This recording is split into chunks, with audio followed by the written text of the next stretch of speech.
Focus बिंदु की simple परिभाषा क्या हुई?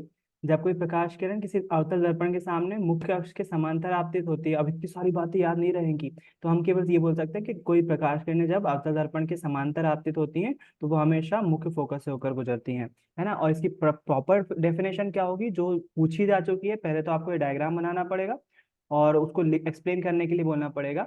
जब कोई प्रकाश किरण मुख्य अक्ष के समांतर आपतित होती है, कहाँ पर? अवतल दर्पण के लिए, तो वह परावर्तन के पश्चात मुख्य अक्ष को जिस बिंदु पर काटती है उस बिंदु को मुख्य फोकस कहते हैं। इसे कैपिटल एफ से दिखाते हैं, दर्शाते हैं। ये पर्टिकुलर डिफरेंस। अब मुख्य फोकस केवल अवतल दर्पण में होता है क्या? उत्तल में नहीं हो सकता क्या? अगर होता है तो कैसे होता है? उत्तल दर्पण का केस समझ लेते हैं। अब मुख्य फोकस की परिभाषा में होगा कंफ्यूजन, है ना। क्यों? बता रहा हूँ। ये बनाया मैंने दर्पण, कौन सा? उत्तल दर्पण। बना दिया क्या? नहीं, अभी नहीं बनाया, अब बना है दर्पण। जब तक पॉलिश नहीं करोगे दर्पण कैसे बन जाएगा भाई? ये बना दिया मैंने उत्तल दर्पण, क्योंकि उभार वाले हिस्से से अब मैं अपना चेहरा देख पाऊंगा। तो ये कौन सा दर्पण है? उत्तल दर्पण है। अब उत्तल दर्पण के सामने अगर प्रकाश किरणें मुख्य अक्ष के समांतर आती हैं, पहले मुख्य अक्ष बना लूं। एक मुख्य अक्ष बना लिया मैंने, ये बिल्कुल बीच पॉइंट से रहेगा मुख्य अक्ष। मुख्य अक्ष मैंने यहाँ पर बना लिया। इसके पॉइंट भी दिखा लेता हूँ। ये हमारा ध्रुव होगा, पी बोलेंगे इसको। और वक्रता केंद्र इस साइड होगा कि इस साइड होगा? तो आप ध्यान से देखो, ये गोला इस साइड बन रहा है। ये गोला इस साइड बन रहा है, तो वक्रता केंद्र भी किस साइड होगा? इस साइड होगा। गोला जिस साइड बनेगा वक्रता केंद्र उस साइड। ये बना लिया मैंने उत्तल दर्पण। अब उत्तल दर्पण के सामने यदि कोई प्रकाश किरण समांतर आपतित होती है, यदि कोई प्रकाश किरण समांतर आए, तो अब होगा क्या? ये दर्पण है ना, दर्पण है। और आप ध्यान से देखोगे तो इसका ढलान जो है ना ऊपर की साइड है, ऊपर की साइड। अवतल दर्पण में देखो ढलान नीचे की साइड था, तो टकराने के बाद नीचे से नीचे की तरफ गई थी।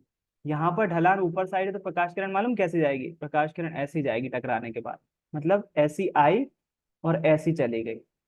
अभी मुख्य अक्ष को कहीं काट ही नहीं रही परावर्तन के बाद। यहाँ पर देखो, परावर्तन के बाद नीचे गई थी और मुख्य अक्ष को फोकस पर बिंदु पर काटा था, है ना। लेकिन इसमें काट नहीं रही है। दूसरी प्रकाश किरण अगर यहाँ से हम आपतित करवाएं तो ये भी समांतर अगर आती है, तो ये ढलान किस साइड है? नीचे की साइड। तो ये किस साइड जाएगी? इस साइड जाएगी। टकराने के बाद, दर्पण से टकराने ऐसी आई और टकराने के बाद ऊपर की तरफ, बाहर की तरफ जाएगी, तो ये भी मुख्य अक्ष को नहीं काट रही। तो फिर मुख्य फोकस बनेगा कैसे उत्तल दर्पण में? तो मुख्य फोकस इसमें बनता नहीं है, हमें बनाना पड़ता है। अगर हम डॉट डॉट करके इसको पीछे की तरफ बढ़ा दें, पीछे की साइड लाइट नहीं जा सकती, बिल्कुल नहीं जा सकती, है ना। तो हम क्या कर रहे हैं, इसको जो परावर्तित प्रकाश किरण थी, ये आपतित थी आने वाली, ये जाने वाली परावर्तित किरण। परावर्तित किरण को हम पीछे की तरफ बढ़ाएं यदि, तो ये जरूर मुख्य अक्ष को एक बिंदु पर काट देगी या काटती हुई प्रतीत होगी। हम यहाँ पर एक शब्द यूज करेंगे, जब प्रकाश किरण उत्तल दर्पण के केस में समांतर आपतित होती है, तो वो मुख्य अक्ष पर मुख्य अक्ष को जिस बिंदु पर काटती हुई प्रतीत होती है, उस बिंदु को हम मुख्य फोकस कहते हैं। उस बिंदु को हम मुख्य फोकस कहते हैं। तो यहाँ क्या है? यहाँ पर सिंपल है। अवतल दर्पण के केस में समांतर प्रकाश किरण आई और टकराने के बाद मुख्य अक्ष को मुख्य फोकस से काटा, मुख्य फोकस पर प्रतिच्छेद किया। उत्तल दर्पण के केस में मुख्य फोकस पर प्रतिच्छेद करती हुई प्रतीत होगी, मुख्य फोकस पर प्रतिच्छेद करती हुई प्रतीत होगी, है ना। तो इसकी डेफिनेशन कुछ इस तरह से बनती है। थोड़ा सा ध्यान से सुन, अगर सामने आ जाए तो अच्छा है। वो डेफिनेशन मैं डाउनलोड कर लेता हूँ वो वाली। कहाँ पर है? कहाँ गया अनाउंसमेंट?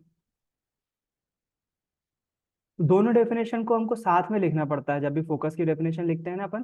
तो जब कोई प्रकाश किरण मुख्य अक्ष के समांतर आपतित होती है, तो परावर्तन के पश्चात मुख्य अक्ष को जिस बिंदु पर काटती है या काटती हुई प्रतीत होती है, उस बिंदु को हम मुख्य फोकस कहते हैं। फिर से एक बार, मेरे ख्याल से समझ में तो आ रहा है। समांतर आ रही है तो मुख्य फोकस से होकर जा रही थी, इसमें मुख्य फोकस से नहीं जा रही है, बस जाती हुई प्रतीत हो रही है। हमें पीछे की तरफ बढ़ा के उसको जबरदस्ती बढ़ाना पड़ा है, हमको पीछे की तरफ कटवाना पड़ा है मुख्य अक्ष को। मुख्य अक्ष यही है ना इसमें, मुख्य अक्ष। तो इसको कटवाना पड़ा है, है ना। काटती हुई प्रतीत हो रही है, यहाँ पर बस प्रतीत होने का यहाँ पर एक शब्द जुड़ जाता है। जब कोई प्रकाश किरण अवतल दर्पण के मुख्य अक्ष के समांतर आपतित होती है, परावर्तन के पश्चात मुख्य अक्ष को जिस बिंदु पर काटती है या काटती हुई प्रतीत होती है, उसे हम मुख्य फोकस कहते हैं। इसे कैपिटल एफ से दिखा, सिंपल सा है ना। अब यहाँ पर एक चीज सीखो, जो कि न्यूमेरिकल भी बनता है। यहाँ अगर ध्यान से देखोगे तो ये पी है, मतलब ध्रुव है, ये वाला बिंदु एफ हो जाएगा, और ये वाला बिंदु सी है। मैंने ज्यादा दूर बना दिया सी, थोड़ा सा इसको पास लाने दो। सी बिंदु कहाँ पर होगा, जस्ट यहाँ कहीं होगा। सी मतलब वक्रता केंद्र, वक्रता केंद्र। अब यहाँ पर हमें एक चीज सीखने को मिलती है। अब हम अवतल दर्पण की फोकस दूरी समझ चुके हैं, सब फोकस बिंदु हमको मतलब पता चल गया है। यदि मैं यहाँ से यहाँ तक की दूरी नापूं और यहाँ से यहाँ तक की दूरी नापूं, वो हमेशा हमेशा बराबर होगी। मतलब ये दूरी और ये दूरी हमेशा बराबर होगी उत्तल दर्पण के केस में। ये वाली दूरी P से F तक की दूरी और F से C तक की दूरी हमेशा बराबर होगी, हमेशा, है ना। अच्छा, जो फोकस तक की दूरी है इसको क्या कहते हैं, थोड़ा सा अवतल दर्पण के केस में समझाता हूँ। ये वाला थोड़ा सा अभी नेग्लेक्ट करो, भूल जाओ कि ये कुछ है यहाँ पर। इसको नीचे कहीं पटक देते हैं। उत्तल दर्पण के केस में कंफ्यूज हो गए, अवतल दर्पण का ही केस समझते हैं। यहाँ पर एक चीज समझो, जो P से लेकर F तक की दूरी है ना, इसको हम फोकस दूरी बोलते हैं, और फोकस दूरी को दिखाया जाता है स्मॉल f से। दूरी हमेशा ध्यान रखना, साइंस में जब भी हम दूरी का डिस्टेंस लेते हैं ना, तो हमेशा इंग्लिश के स्मॉल लेटर्स से लिखाते हैं। तो जो बिंदु था उसको कैपिटल एफ से दिखा रहे थे, लेकिन यहां से लेकर यहां तक की जो दूरी है उसको स्मॉल एफ से दिखाएंगे, स्मॉल एफ से, है ना। और हमारी जो ये वाली दूरी है, कौन सी दूरी, ध्रुव से लेकर वक्रता केंद्र तक की दूरी, ये तो आपको पता ही होना चाहिए। परिधि से केंद्र तक की दूरी त्रिज्या कहलाती है। मतलब ये कौन सी है, ये त्रिज्या है, ये आर है, और ये क्या था, ये फोकस दूरी थी। यहाँ पर एक संबंध निकल कर आता है जिसका हम यूज करेंगे। सिंपल सी बात है, एक चीज बिना, अगर मैं संबंध बताए बिना तुमसे पूछूं कि देखो भाई आप मुझे बताओ, ये वाली जो दूरी जो यहाँ से यहाँ तक है, और ये वाली दूरी जो यहाँ से यहाँ तक है, क्या मैं ये बोल सकता हूँ ये वाली दूरी इसकी आधी है, ये पूरी दूरी है, इसकी ये वाली दूरी आधी है, आधी आधी है, ये वाली दूरी की ये वाली दूरी आधी है। मतलब मैं सिंपल सी बात अगर अंकों में बताऊं तुमको, तो ये बोलना चाह रहा हूं मैं कि यदि ये 10 है, P से लेकर C तक की दूरी 10 है, तो P से लेकर F तक की दूरी 5 होगी। सिंपल सी बात ये बोलना चाह रहा हूं मैं तुमसे। अगर ये 10 है तो ये 5 होगी, यदि ये 5 है तो ये 10 होगी।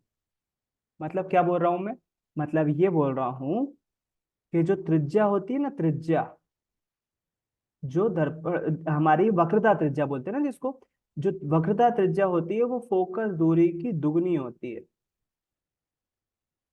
जो वक्रता त्रिज्या है वो फोकस दूरी की दुगनी होती है। गणित थोड़ा बहुत तो समझते हो ना, यहाँ पर मैंने फोकस दूरी का दुगना किया हुआ है। तो यदि मुझे त्रिज्या चाहिए, वक्रता त्रिज्या का मान चाहिए, तो मैं फोकस दूरी का दुगना कर दूंगा। अगर मैं उल्टा बोलूं इससे आपका, तो मैं बोलूं आपकी अगर फोकस दूरी 5 है तो त्रिज्या कितनी होगी, 10 होगी। क्या किया आपने, दो का मल्टीप्लाई किया। तो यदि, सॉरी, मैंने अभी क्या बोला, वक्रता त्रिज्या जो है इसकी दुगनी होती है, 5 का दुगना किया। यदि मैं बोलूं कि वक्रता त्रिज्या दी हुई है, फोकस दूरी निकालो, तो फोकस दूरी यहाँ पर देखना, मैथ से समझते हैं अपन, एफ का मान चाहिए यदि, तो 2 इसके बटे में जाएगा। मतलब अगर मुझे फोकस, इसी सूत्र को मैं ऐसा भी लिख सकता हूँ, एफ बराबर से r/2 लिख सकता हूँ कि नहीं, त्रिज्या गुणा करके। सिंपल बेसिक मैथ है ये तो। अगर मुझसे पूछा जाए कि वक्रता त्रिज्या क्या होती है, वो फोकस दूरी की दुगनी होती है। अगर मुझसे पूछा जाए कि फोकस दूरी कितनी होती है, तो हम बोलेंगे वक्रता त्रिज्या की आधी होती है, क्योंकि डिवाइड किया हुआ है ना। तो वक्रता त्रिज्या की आधी होती है। ये ऑब्जेक्टिव भी है, और इस पर न्यूमेरिकल भी बनेंगे। कैसे न्यूमेरिकल बनेंगे, पहले समझ लो, इसको समझना जरूरी है। अगर वक्र वक्र सिंपल सा कॉन्सेप्ट है यार, जो त्रिज्या है जो ये बड़ी वाली है, त्रिज्या बड़ी है यहाँ से लेकर यहाँ तक है, वो फोकस दूरी छोटी है, उसकी आधी होती है फोकस दूरी त्रिज्या की। तो यदि फोकस दूरी अपन को वक्रता त्रिज्या निकालनी है, तो हम क्या करेंगे, फोकस दूरी का इसको एक्सपेरिमेंट से समझते हैं। देखो यहाँ पर हमारे पास एक दर्पण है, और हमें बोला हुआ है इस दर्पण का वक्रता केंद्र यहाँ पर है, वो फोकस बिंदु यहाँ पर है। और आपसे बोला गया कि भाई आपको इसकी वक्रता त्रिज्या दी हुई है, वो है 16 सेंटीमीटर। कितनी? 16 सेंटीमीटर। और आपसे पूछा गया कि बताओ इसकी फोकस दूरी कितनी होगी भाई। तो हम क्या करेंगे, हम देखते से ही बता सकते हैं भाई वक्रता त्रिज्या 16 है तो फोकस दूरी कितनी होगी, इसकी आधी यानी कि 8 सेंटीमीटर। होगी कि नहीं? इसी की तरह हाँ। यदि मैं दूसरा उदाहरण लूं, अगर मैंने आपसे बोला ये कोई अवतल दर्पण है, उत्तल दर्पण के केस में भी ऐसे ही होगा, इसका वक्रता केंद्र यहाँ पर है, फोकस दूरी फोकस बिंदु यहाँ पर है, और आपसे बोला गया कि इसकी फोकस दूरी जो है, फोकस दूरी वो हमारे पास 15 सेंटीमीटर है। कितनी? 15 सेंटीमीटर। और आपसे बोला गया कि बताओ इसकी वक्रता त्रिज्या कितनी होगी। तो हम क्या करेंगे, फोकस दूरी का दुगना कर देंगे, मतलब 30। 30। 30 सेंटीमीटर, बेसिक है, बिल्कुल सिंपल सा, है ना। इसको हम फॉर्मूले में कैसा बोलेंगे, इसमें बोलेंगे हम, हमको इसमें क्या दिया हुआ था, इसमें दिया हुआ था वक्रता त्रिज्या, मतलब आर जो होता है वो कैसे प्राप्त होता है, एफ का दुगना करने से, है ना। आर कैसे प्राप्त होता है, एफ का दुगना करने से। और एफ कैसे प्राप्त होता है, आर का आधा करने से। यही किया ना हमने अभी।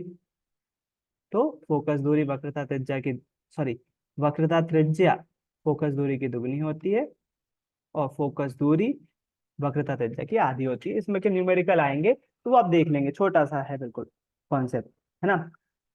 इसके बाद हम क्या करें, अच्छा इसका एक क्वेश्चन भी बनता है कि बताइए वक्रता त्रिज्या और फोकस दूरी में क्या संबंध है। वक्रता त्रिज्या और फोकस दूरी में क्या संबंध है, कुछ नहीं करना है आपको, ये वाला डायग्राम बना देना है। एक कैसा, अवतल दर्पण बनाओ, उसका मुख्य अक्ष बनाओ, वक्रता केंद्र दिखाओ, फोकस बिंदु दिखाओ, एक प्रकाश किरण को समांतर आपतित करवाओ, मुख्य फोकस से होकर गुजारो, है ना। ऐसा गुजार दिया और कुछ नहीं करना है, बस यहाँ पर लिख दो R = 2F। और हिंदी में लिखो, 2F स्मॉल बनाना है ना, दूरी है ये। और इसको हिंदी में लिख दो, इसको एक्सप्लेन करते हैं, वक्रता त्रिज्या फोकस दूरी की दुगनी होती है, अर्थात R = 2F। बस इतना सा लिखना है, मिल जाएगा कॉपी में। वक्रता त्रिज्या फोकस दूरी की दुगनी होती है। चलो भाई, ये होगा एक कॉन्सेप्ट। अब थोड़ा सा और आगे बढ़ते हैं, अपन जाते हैं अब चिन्ह परिपाटी की तरफ। अगला कॉन्सेप्ट है हमारा, अब डेफिनेशन हमको सारी याद याद हो गई, 6 डेफिनेशन हो चुकी है हमारी। अब हम थोड़ा सा और आगे बढ़ रहे हैं हमारा अगले टॉपिक की तरफ। अगला टॉपिक जो है वो है हमारा चिन्ह परिपाटी। कौन सा है, चिन्ह परिपाटी। अब ये चिन्ह परिपाटी क्या है, अरे कुछ भी नहीं है यार।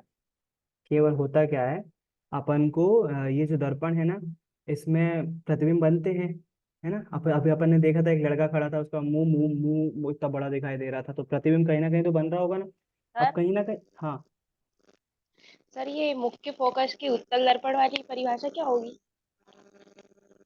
मुख्य फोकस की उत्तल दर्पण की परिभाषा, उत्तल दर्पण बनाया अपन, ये उत्तल दर्पण, ये इसका मुख्य अक्ष। जब कोई प्रकाश किरण मुख्य अक्ष के समांतर आपतित होती है तो परावर्तन के पश्चात वह जिस बिंदु से होकर, मुख्य अक्ष के जिस बिंदु से होकर गुजरती हुई प्रतीत होती है, बस। अवतल दर्पण के केस में हम बोलते थे गुजरती हुई, गुजरती है, प्रतिच्छेद करती है, काटती है, मुख्य अक्ष को जिस बिंदु पर काटती है उसको मुख्य फोकस बोल रहे थे। उत्तल दर्पण के केस में हम बोलेंगे जब कोई प्रकाश किरण मुख्य अक्ष के, मुख्य अक्ष ये है, मुख्य अक्ष के समांतर आपतित होती है तो परावर्तन के पश्चात जिस बिंदु पर काटती हुई प्रतीत होती है, मुख्य अक्ष के जिस बिंदु पर काटती हुई प्रतीत होती है, उस बिंदु को मुख्य फोकस कहते हैं। सिंपल सा है ना। अगर लिखने के लिए आती है तो अवतल दर्पण की ही आती है, इसलिए मैंने उस पर ज्यादा फोकस किया। उत्तल दर्पण की बहुत पिछली बार क्वेश्चन जो है बुक में भी क्वेश्चन है, अवतल दर्पण के लिए मुख्य फोकस की परिभाषा लिख। अगर केवल मुख्य फोकस लिखने को आता है तो आप अवतल दर्पण लिख दोगे, दोनों लिख दोगे तो कोई परेशानी वाली बात नहीं। मेरे ख्याल से डाउट क्लियर हो गया होगा। चिन्ह परिपाटी, टॉपिक, है ना। अच्छा, चिन्ह परिपाटी पढ़ने से पहले एक बात पे एग्री करो, 9th क्लास में सबने ये ग्राफ पढ़ा है, ये वाला नहीं, ये वाला सीधा, मतलब बीच में हम एक अक्ष बनाते थे, एक अक्ष आड़ा बनाते थे, खड़े वाले को बोलते हैं वर्टिकल एक्सिस, वाई एक्सिस। ऊपर वाला जो दूरी होती थी वो, ऊपर वाला प्लस वाई के माइनस वाई, बोलो सब।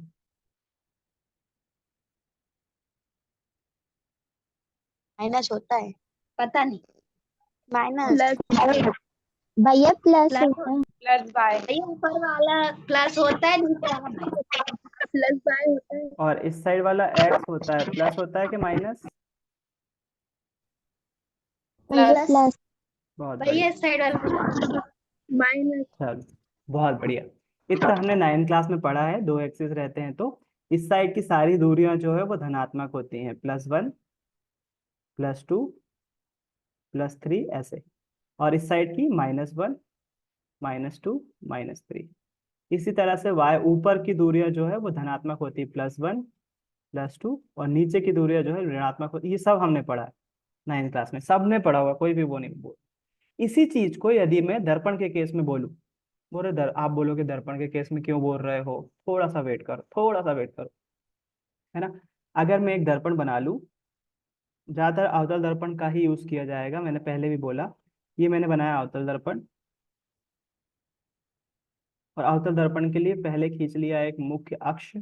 मुख्य अक्ष हमेशा पतला खींचा जाता है क्योंकि ये काल्पनिक है, दिखाई नहीं देता है। मुख्य अक्ष बना लिया, मुख्य अक्ष जहां से होकर गुजरा उसको हम ध्रुव बोलेंगे। इसका यहाँ पर होगा वक्र का केंद्र, और इन दोनों के बिल्कुल बीच में स्केल से नापकर आप बीच में बिल्कुल क्या बना सकते हो, मुख्य फोकस का बिंदु। ये बना सकते हैं ना अपन। हाँ, तो अब क्या बोलूंगा मैं, अब हमें चिन्ह परिपाटी के अनुसार अगर मैं इसको थोड़ा सा आपको इस तरह से समझाऊं, अगर मैं इसमें ग्राफ बना दूं, अरे रे थोड़ी सी बड़ी लाइन आ जाती, इसको थोड़ा सा समझने की कोशिश करना, कैसे अपने जो अपन ने ग्राफ पढ़ा ना, एक्स और एक्सेस और वाई एक्सिस को, पीली लाइन को देखना, ये वाई एक्सिस बनाया मैंने और दर्पण पे रखा, ये मैंने एक्स एक्सिस बनाया और इसको मुख्य अक्ष पे रखा, है ना। तो अब होगा क्या, जब भी मैं दूरियां नापूंगा, दूरियां, इस साइड की सारी दूरियां, ये वाली एक्स एक्सिस वाली, ये सारी दूरियां धनात्मक होंगी। इस साइड की सारी दूरियां कैसे होंगी, ऋणात्मक। ऊपर की सारी दूरियां कैसी होंगी, धनात्मक। और नीचे की सारी दूरियां कैसी होंगी, ऋणात्मक। बस इतनी सी है चिन्ह परिपाटी।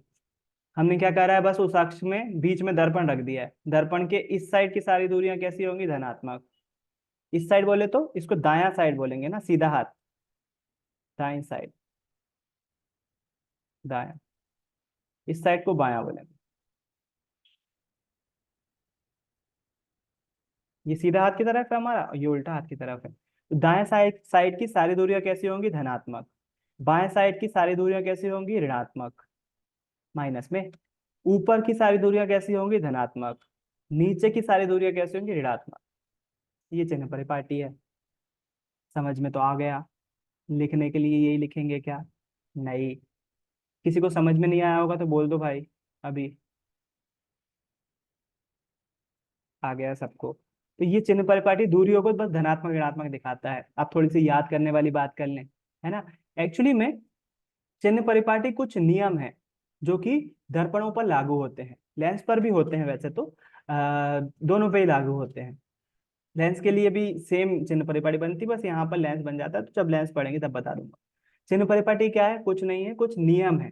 कौन से नियम है, देख लेते हैं। पहला नियम बोलता है दर्पणों के लिए, दर्पण के लिए हमेशा, हमेशा वस्तु को कहाँ रखना है आपको, हमेशा, पहला नियम है काय का, चिन्ह परिपाटी का पहला नियम है, दर्पण में वस्तु को हमेशा बाईं ओर स्थित मानते हैं।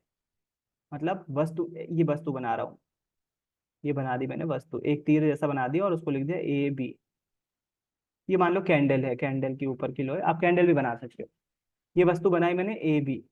तो पहला जो नियम है वो बोलता है वस्तु हमेशा कहाँ होगी, वस्तु हमेशा दर्पण के बाईं ओर होगी।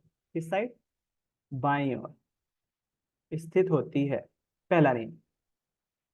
बाएं मतलब उल्टी साइड, उल्टे हाथ की तरफ। अगर आपको बायां दायां याद नहीं रहा ना, तो आप लिख सकते हो उल्टे हाथ की तरफ स्थित मानी जाती है। बिल्कुल, साइंस का टीचर बुरा नहीं मानेगा। पहला नियम क्या हो गया दर्पण के लिए? वस्तु हमेशा दर्पण के बाईं ओर स्थित मानी जाती है, उल्टे हाथ की तरफ स्थित मानी जाती है, पहला नियम। दूसरा नियम क्या हो जाएगा? देखो, अब जब वस्तु इस साइड से है तो प्रकाश किरण भी इस साइड से ही आ रही है ना? या फिर सुनो, इसको इस तरह से, दूसरा नियम इस तरह से याद है। दर्पण के बाईं ओर की सारी, सॉरी दाईं ओर की सारी दूरियां, कौन सी? दाईं ओर, सीधे हाथ की तरफ आप लिखो, दर्पण के दाईं ओर की सारी दूरियां धनात्मक ली जाती हैं। दाईं ओर की सारी दूरियां कैसी? धनात्मक ली जाती है। दर्पण के बाईं ओर की सारी दूरियां ऋणात्मक ली जाती हैं। क्या बोला मैंने? दूसरा नियम क्या बोलता है? दूसरा नियम बोलता है दर्पण के दाईं ओर की सारी दूरियां, दूरियां दूरियां लिखना जरूरी है, दर्पण के दाईं ओर की सारी दूरियां धनात्मक ली जाती हैं, दर्पण के बाईं ओर की सारी दूरियां ऋणात्मक ली जाती हैं, है ना? तीसरा, दर्पण मुख्य अक्ष के, सॉरी दर्पण नहीं बोलेंगे, आप मुख्य अक्ष बोलेंगे। मुख्य अक्ष ये है ना, मुख्य अक्ष के लंबवत, लंबवत मतलब सीधे ऊपर की तरफ, लंब डालते हैं ना अपन 90 डिग्री का, तो मुख्य अक्ष के लंबवत ऊपर की सारी दूरियां धनात्मक ली जाती हैं। मुख्य अक्ष के लंबवत ऊपर की सारी दूरियां धनात्मक ली जाती हैं और मुख्य अक्ष के लंबवत नीचे की सारी दूरियां ऋणात्मक ली जाती हैं। बस यही चिन्ह परिपाटी है, अपन ने समझ लिया था ना, उसी को अपन ने पॉइंट में लिख दिया। एक पॉइंट छोटा सा रह गया है इसमें, जो कि दूसरा है। एक बार फिर से सुन लो, दूसरा पॉइंट कौन सा रह गया है? पहला, वस्तु हमेशा किस साइड होगी? वस्तु हमेशा दर्पण के बाईं ओर स्थित होगी। ठीक, वस्तु हमेशा दर्पण के बाईं ओर स्थित होगी, पहला पॉइंट। दूसरा पॉइंट, दर्पण की सारी दूरियां ध्रुव से नापी जाएंगी, ये छूट गया था। दूसरा, आगे पीछे भी हो सकता है, कोई दिक्कत। दर्पण की सारी दूरियां कहाँ से नापना है? ध्रुव से, मतलब यहां से लेकर यहाँ फोकस तक की दूरी नापेंगे, यहीं से लेकर वक्रता केंद्र जिसको हम त्रिज्या बोलते हैं, बस इधर तक की दूरी नापेंगे, ध्रुव से ही वस्तु तक की दूरी भी नापेंगे। और प्रतिबिंब कभी यहाँ पर बनेगा, यदि प्रतिबिंब बनेगा भी, तो प्रतिबिंब की भी सारी दूरियां कहाँ से, मतलब जीरो पॉइंट क्या है हमारा? ध्रुव। स्केल में जीरो होता है ना, 0 1 2, लेकिन अपन अगर संख्या रेखा देखें तो 0 1 इधर बीच में जाता है, +1 +2 इस साइड माइनस में होती है संख्या रेखा पर। तो हमारा जीरो पॉइंट कौन सा है दर्पण में? ध्रुव। तो दूसरा पॉइंट यही दिखाता है कि दर्पण में सारी दूरियां ध्रुव से नापी जाती हैं। सारी दूरियां कहाँ से नापेंगे? ध्रुव से नापेंगे। पहला पॉइंट हो गया, वस्तु हमेशा दर्पण के बाईं ओर स्थित होगी। दूसरा पॉइंट, सारी दूरियां कहाँ से नापेंगे? ध्रुव से नापेंगे। तीसरा पॉइंट, दर्पण के दाईं ओर की सारी दूरियां धनात्मक होंगी, दर्पण के बाईं ओर की सारी दूरियां ऋणात्मक होंगी। इसी में लिख सकते हो, अलग अलग पॉइंट भी बना सकते हो, आपके ऊपर। मुख्य अक्ष के लंबवत ऊपर की दूरियां धनात्मक होंगी, मुख्य अक्ष के लंबवत नीचे की दूरियां ऋणात्मक होंगी। 5 नंबर में आता है क्वेश्चन, चिन्ह परिपाटी बनाइए अवतल दर्पण के लिए या गोली दर्पण के लिए चिन्ह परिपाटी बनाइए। तो ये बस 4 पॉइंट लिखना है और डायग्राम बनाना है, कितना इजी है, 5 नंबर मिल जाते हैं। 5 नंबर का तब आने नहीं है, खैर 4 नंबर का आना है, पहले 6 नंबर का भी आता था। सिंपल है ना? भैया दर्पण की दूरियां काहे से नापेंगे? ध्रुव से, दर्पण की सभी दूरियां ध्रुव से नापते हैं। पहला पॉइंट, वस्तु हमेशा बाईं ओर स्थित होती है। दूसरा पॉइंट, सभी दूरियां ध्रुव से नापी जाती हैं। तीसरा पॉइंट, दर्पण के दाईं ओर की सारी दूरियां धनात्मक होती है, दर्पण के बाईं ओर की सारी दूरियां ऋणात्मक होती हैं। मुख्य अक्ष के ऊपर की दूरियां धनात्मक होती है, मुख्य अक्ष के लंबवत नीचे की दूरियां ऋणात्मक होती हैं। बस ये 4 पॉइंट है, कंप्लीट हो जाएगा। अगर आप चाहो तो इसको 2 पॉइंट में कब तब्दील कर सकते हो। दर्पण के दाईं ओर की सारी दूरियां ऋणात्मक धनात्मक मानी जाती है, अगला पॉइंट, दर्पण के बाईं ओर की सारी दूरियां ऋणात्मक मानी जाती है ना? ये हो गई हमारी चिन्ह परिपाटी। अब इसको अप्लाई करना है अपन को, चिन्ह परिपाटी को कैसे करेंगे उसको समझने के लिए हमको देखना पड़ेगा एक वीडियो, है ना? और वो वीडियो कैसा है? ये सा है, देखो।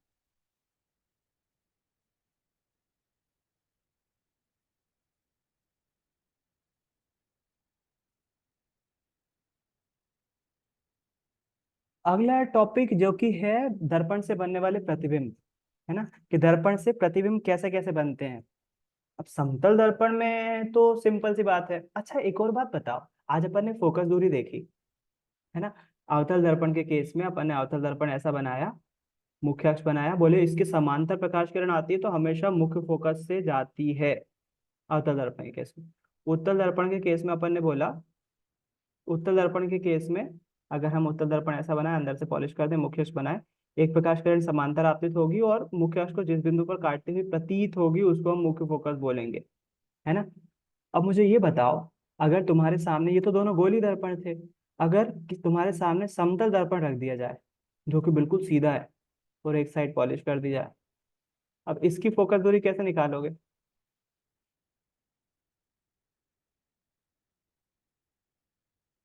समतल दर्पण की, ये तो गोल था तो मुड़ी प्रकाश किरण इससे तो आएगी, और अगर ऐसी आई तो ऐसी चली जाएगी।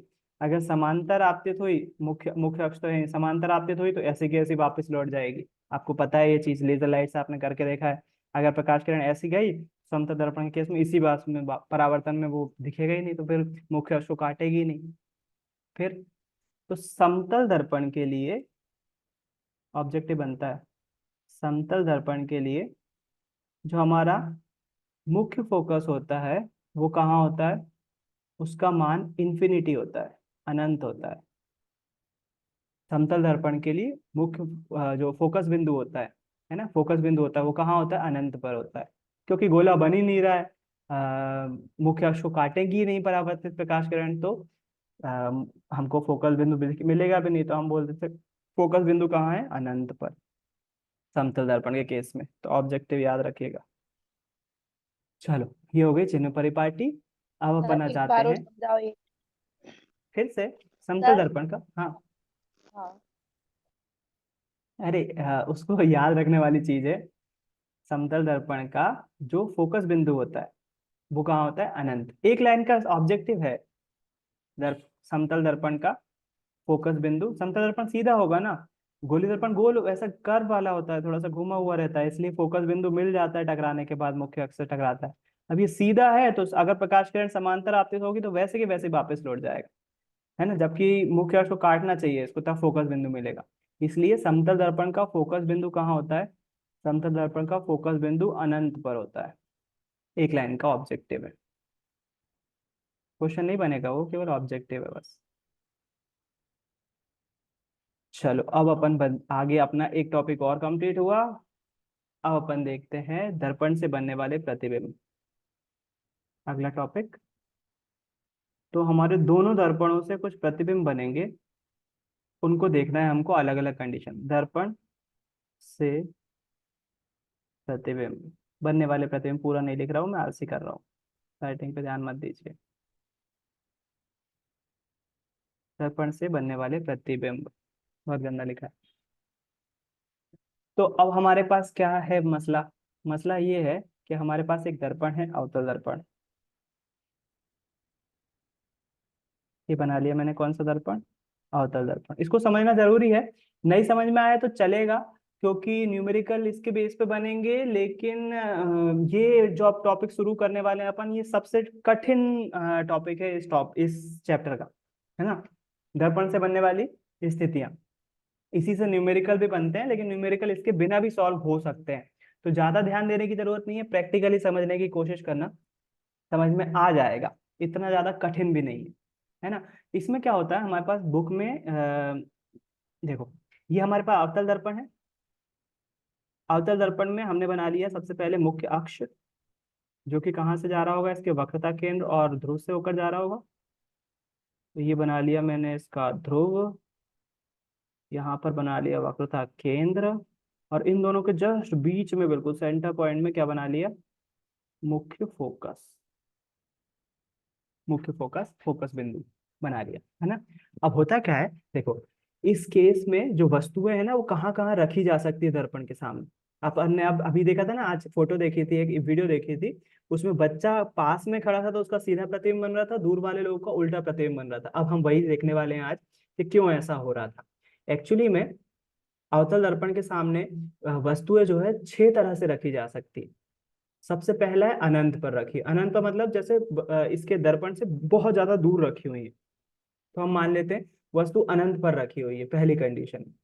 फिर दूसरी कंडीशन में अनंत और वक्रता केंद्र, ये है ना वक्रता केंद्र, इन दोनों के बीच में कहीं वस्तु को रख देते, यहाँ पर रख दिया मान लो। जैसे वस्तु को हमेशा ऐसे ही बनाते हैं, ऊपर वाले सिरे को ए, नीचे वाले सिरे को बी, ए और बी, है ना।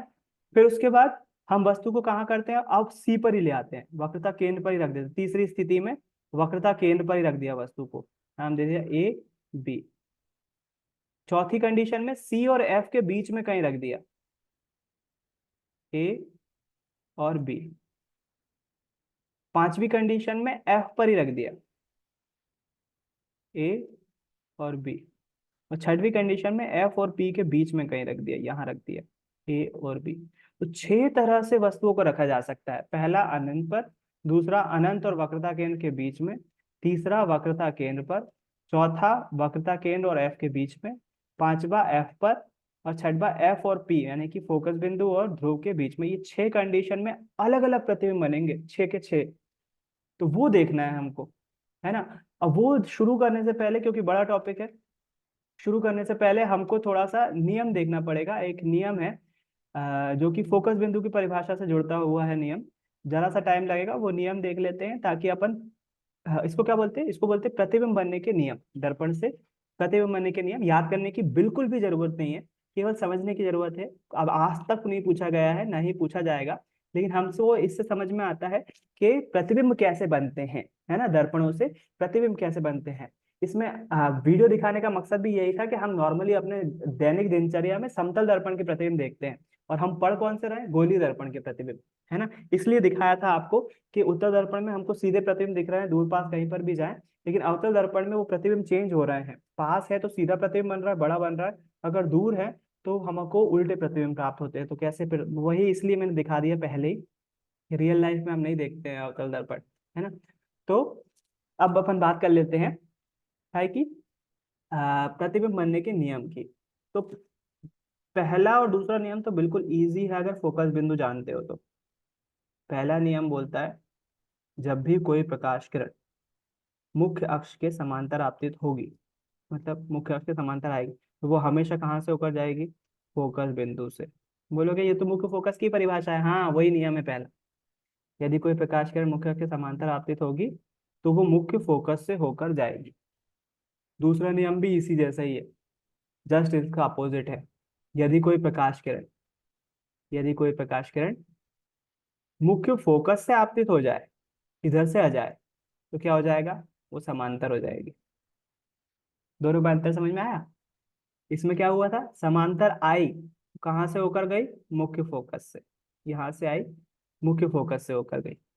इसका अपोजिट क्या हो जाएगा, मुख्य फोकस से आ गई तो कैसी हो गई, समांतर हो गई, मुख्य अक्ष के समांतर हो गई। जस्ट अपोजिट, है ना, बिल्कुल सिंपल से समझो बस। तीसरा नियम है, हमारा फोकस बिंदु यहाँ होगा, वक्रता केंद्र यहाँ कहीं होगा, है ना। अगर वक्रता केंद्र से कोई प्रकाश किरण आती है ना, तो उसका परावर्तन नहीं होता, वो सीधी सीधी निकल जाती है। कैसी, जैसे मान लो यदि ये प्रकाश किरण यहाँ से आई, ऐसे टकराएगी, टकराने के बाद इसी माध्यम में वापस लौट जाएगी, बिल्कुल कोई रिफ्लेक्शन नहीं होगा। जैसी आई वैसी चली गई, मतलब हम इसको कैसे दिखाएंगे, यहाँ से आई और यहीं से चली गई। जरूरी नहीं ऐसे ही आए, ऐसे भी आ सकती है, कैसी, ऐसे भी आ सकती है। तो इधर से आई, टकराई, और टकराने के बाद इधर से ही वापस लौट गई। तो यहां से प्रकाश किरण आई और यहीं से वापस लौट गई। तो ये दूसरा नियम है कि यदि कोई प्रकाश किरण वक्रता केंद्र से होकर जाती है तो वैसे के वैसे उसी माध्यम में वापस लौट जाती है। बस ये 3 नियम पता हो तुमको तो अब तुम प्रतिबिंब बना सकते हो, है ना। तो प्रतिबिंब बनाएंगे अपन कल। आज अपन थोड़ा सा उस प्रतिबिंब बनने के लिए हमको एक टेबल बनाना पड़ती है।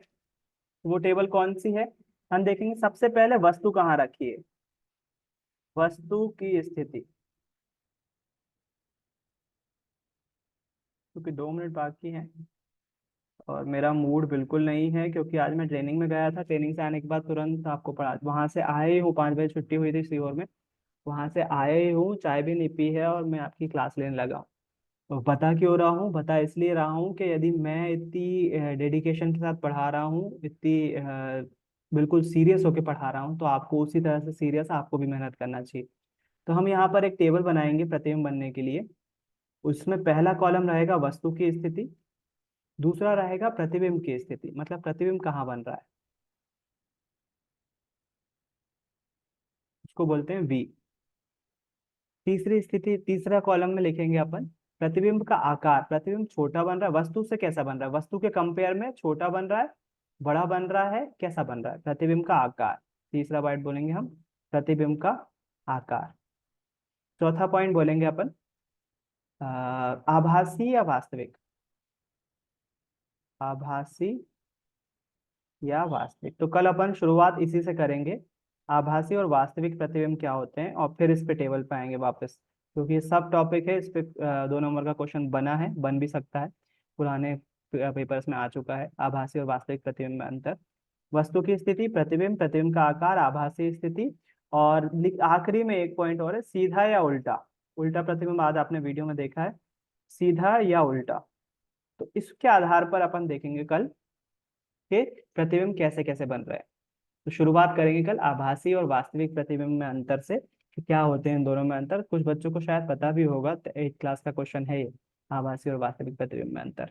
नहीं पता है तो कोई दिक्कत नहीं है, कल अपन एक बार रिवाइज करेंगे। आज के लिए इतना ही रहने दे रहे हैं, आज एक क्लास कम लग रही है, चलेगा, 2 ही क्लास का टारगेट था वैसे तो। कल फिर मिलेंगे, उम्मीद है आज भी कुछ नया सीखा होगा। भैया हाँ भैया आपने वो बताया था ना, वो चम्मच में अपना चेहरा देखना था, हाँ, वो देखा था, उसमें तो सीधे साइड से देख रहे थे तो उल्टा दिख रहा था। कल बात करेंगे सपना इस पर, कल बिल्कुल पर 100% बात करेंगे। तो ज़्यादा आज के लिए इतना ही रखते हैं, कल फिर मिलेंगे।